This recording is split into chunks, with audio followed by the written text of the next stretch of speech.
नमस्कार, good evening. आप देख रहे हैं भारत 24, साथ में आपके शिखा ठाकुर। 24 के चक्रवर्ती में आपका बहुत बहुत स्वागत है। इस प्रोग्राम में सियासत की खबरें मैं आपको दिखाऊंगी, वो खबरें जो 24 के चुनाव पर सीधा असर डाल सकती हैं। 24 के चक्रवर्ती में आज जिन मुद्दों पर हम बातचीत करेंगे, उसमें सबसे पहले 5 राज्यों में चुनाव की तारीखों का ऐलान हो चुका है। छत्तीसगढ़ में 2 और बाकी 4 राज्यों में 1 चरण में वोटिंग होगी, जबकि सभी राज्यों का रिजल्ट 3 दिसंबर को सामने आ जाएगा। चुनाव से जुड़े हर एंगल पर आज हम यहाँ चर्चा करेंगे। तो वहीं जिन दूसरी खबर पर हम बात करेंगे वो है विश्वकर्मा योजना से जुड़ी हुई। विश्वकर्मा योजना पर प्रधानमंत्री नरेंद्र मोदी का पूरा फोकस है।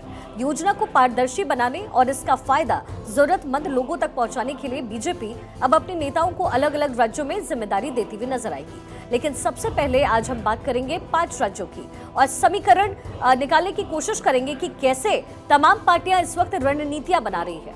5 राज्यों के चुनाव की सरगर्मी के बीच बीजेपी ने आज राजस्थान में प्रत्याशियों की पहली सूची जारी की, जिसमें 41 प्रत्याशियों का नाम है। तो वहीं मध्य प्रदेश की चौथी लिस्ट में 57 और छत्तीसगढ़ की दूसरी सूची में 64 प्रत्याशियों के नाम का ऐलान बीजेपी की तरफ से कर दिया गया है। लेकिन एक्स फैक्टर क्या रहने वाला है, यानी इस चुनाव में और इस चुनावी मैदान में कैसे बीजेपी कमर कस के आगे बढ़ रही है, आपको आंकड़ों के जरिए समझाएंगे और इनसाइड स्टोरी हम बताएंगे। मध्य प्रदेश में बीजेपी की चौथी लिस्ट जारी हो चुकी है। चौथी लिस्ट 57 प्रत्याशियों का नाम इस लिस्ट में है। बुधनी से शिवराज सिंह चौहान, दतिया से नरोत्तम मिश्रा प्रत्याशी हैं। साथ ही राजस्थान में बीजेपी की पहली सूची जारी कर दी गई। पहली सूची में कुल 41 प्रत्याशियों के नाम का ऐलान किया गया। राजस्थान में बीजेपी ने 7 सांसदों को अब मैदान में उतारा है, जिसमें दिया कुमारी को विद्याधर नगर से टिकट, राज्यवर्धन सिंह राठौर को झोटवाड़ा से टिकट दिया गया। डॉक्टर किरोड़ी लाल मीणा सवाई माधोपुर से चुनाव लड़ेंगे और साथ ही छत्तीसगढ़ में बीजेपी की दूसरी लिस्ट जारी की गई है और दूसरी लिस्ट में कुल 64 प्रत्याशियों के नाम का ऐलान है। पहली लिस्ट में 21 प्रत्याशियों के नाम का ऐलान था, जिसमें पूर्व सीएम रमन सिंह राजनांदगांव से चुनाव लड़ेंगे। वहीं दूसरी सूची में 3 सांसदों को टिकट दिया गया है, जिसमें रेणुका सिंह, श्रीमती गोमती का भी नाम है। साथ ही अरुण साव को भी यहां से टिकट दिया गया। 2 पूर्व आईएएस और 9 महिलाओं को भी मौका मिला है। और छत्तीसगढ़ में बीजेपी के 85 प्रत्याशियों में 4 सांसदों के नाम का ऐलान है। बिरनपुर हिंसा में मारे गए भुवनेश्वर साहू के पिता को टिकट दिया गया। भुवनेश्वर के पिता ईश्वर साहू को साजा से वहां टिकट दिया गया है। तो क्या कुछ फैक्टर्स है जो अब इन तमाम राज्यों में काम करेगा, वो भी हम आपको समझाते हैं। लेकिन बीजेपी की लिस्ट का एक्स फैक्टर क्या है, ये आप समझिए। सांसदों को विधानसभा का टिकट दिया जा रहा है। विरोधियों के मुकाबले बड़े चेहरे उतारने की रणनीति इस वक्त बीजेपी बना रही है। सांसद की सीट का असर एक्चुअली 5 से 6 विधानसभा सीटों पर साफ तौर पर देखा जाएगा। साथ ही आसपास की जो सीटें हैं उस पर भी इसका प्रभाव कहीं ना कहीं सीधा पड़ेगा। सांसद की लोकप्रियता का फायदा बीजेपी को मिलेगा। साथ ही सामूहिक नेतृत्व की भावना, इसको भी बढ़ावा देना, ये बीजेपी की तरफ से एक रणनीति की तरह इन तमाम राज्यों में उभर कर जरूर सामने आएगी। हमारी पॉलिटिकल एडिटर अदिति नागर इस वक्त मेरे साथ जुड़ गई हैं और उनसे डिटेल में पता करते हैं कि क्या कुछ रणनीति बीजेपी इस वक्त बना रही है। अदिति, देखिए, सबसे बड़ा फैक्टर है एक्स फैक्टर, और एक्स फैक्टर का मतलब है सांसदों को चुनावी मैदान में बीजेपी का उतारना। अब इन तमाम 3 राज्यों में आप किस तरीके से इसको आगे बढ़ते हुए देखती हैं, क्योंकि कांटे की टक्कर न केवल राजस्थान में है बल्कि मध्य प्रदेश में भी है और यही स्थिति, यही हाल इस वक्त छत्तीसगढ़ में भी है।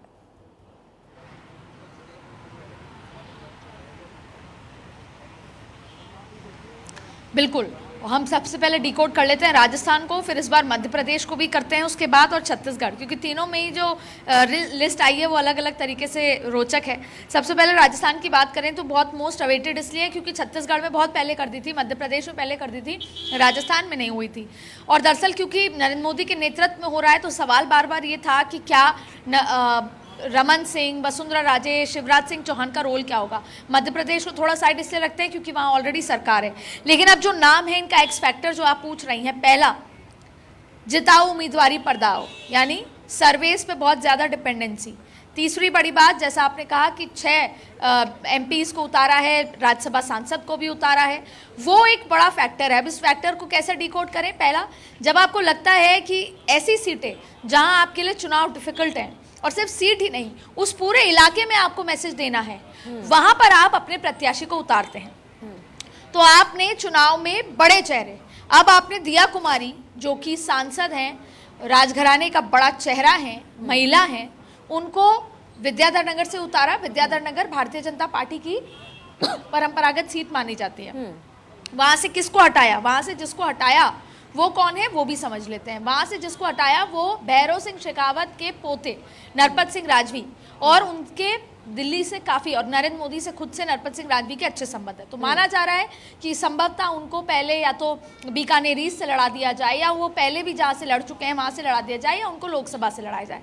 अब ऐसी सीटों में देखा जाए तो उन्होंने जो 6 सांसद उतारे हैं, जिसमें आसान सीट नहीं है राज्यवर्धन सिंह राठौड़ के लिए, वो सीट बहुत आसान नहीं होगी, क्योंकि वहां पे जिनकी टिकट कटी है वहां का समीकरण और उसके अलावा भी बानसूर से जैसे टिकट कटी है तो वहां का इम्पैक्ट, तमाम चीज़ें जो यादव इम्पैक्ट आएगा, जो वहाँ पे राजपूत और इम्पैक्ट आएगा, इसके अलावा जो तमाम इम्पैक्ट आएंगे, और वहाँ पे राजपाल सिंह शेखावत की टिकट कटी है जो वसुंधरा राजे के करीबी माने जाते थे। तो ऐसे में वो कितना समर्थन दे पाएंगे? नहीं, तो लेकिन राजपाल सिंह शेखावत के लिए एक और फैक्टर इन तमाम चुनाव में काम करने वाला है, ना केवल राजस्थान, छत्तीसगढ़ और मध्य प्रदेश में अदिति, बल्कि ओबीसी का जो फैक्टर है जिसको साधने की कोशिश सारी पार्टियां कर रही है, लेकिन कहते हैं कि ओबीसी वर्ग का जो बड़ा फायदा है वो बीजेपी को मिलता रहा है। तो ऐसे में राजस्थान में कितने प्रत्याशी हैं जो ओबीसी हैं, इस कैटेगरी में फॉल करते हैं?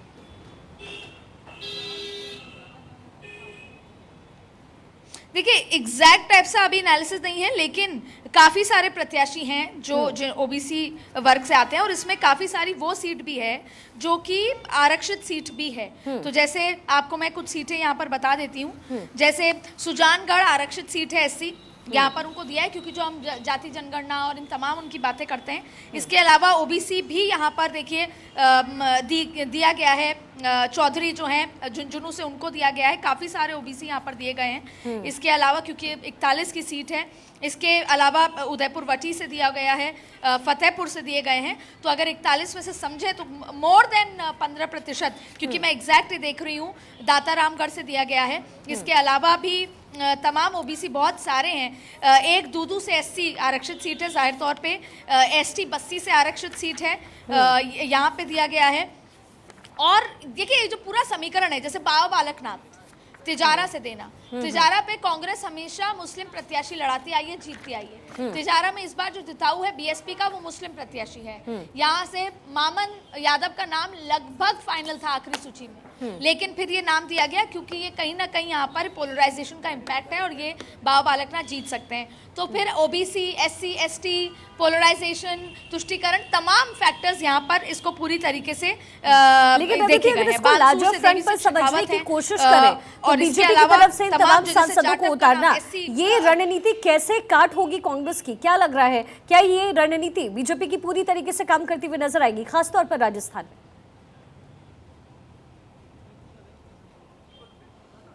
तो हम पहले बिल्कुल शिखा, हम पहले जो फैक्टर से बात कर रहे थे, पहला फैक्टर हमने बताया कि जिताऊ उम्मीदवारी, दूसरा फैक्टर हमने बताया सर्वे के लिहाज से जिताऊ, तीसरा फैक्टर कि हमने बड़े चेहरों को, यानी कि केंद्र के बड़े चेहरे के, राष्ट्रीय राजनीति के बड़े चेहरों को क्षेत्रीय राजनीति में उतारा, जिसका इम्पैक्ट पूरे प्रदेश में हो, ना सिर्फ उस सीट तक लिमिटेड रहे।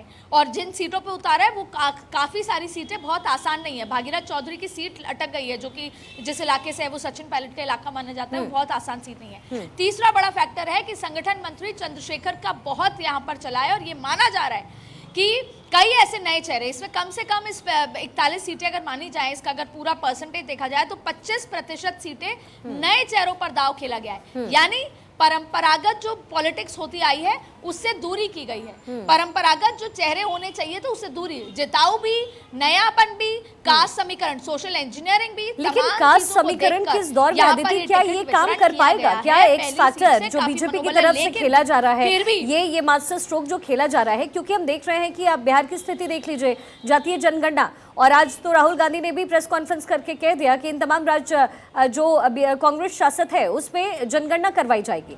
तो इस जनगणना के इस पूरे मुद्दे के बीच में एक्स फैक्टर कैसे काम करेगा?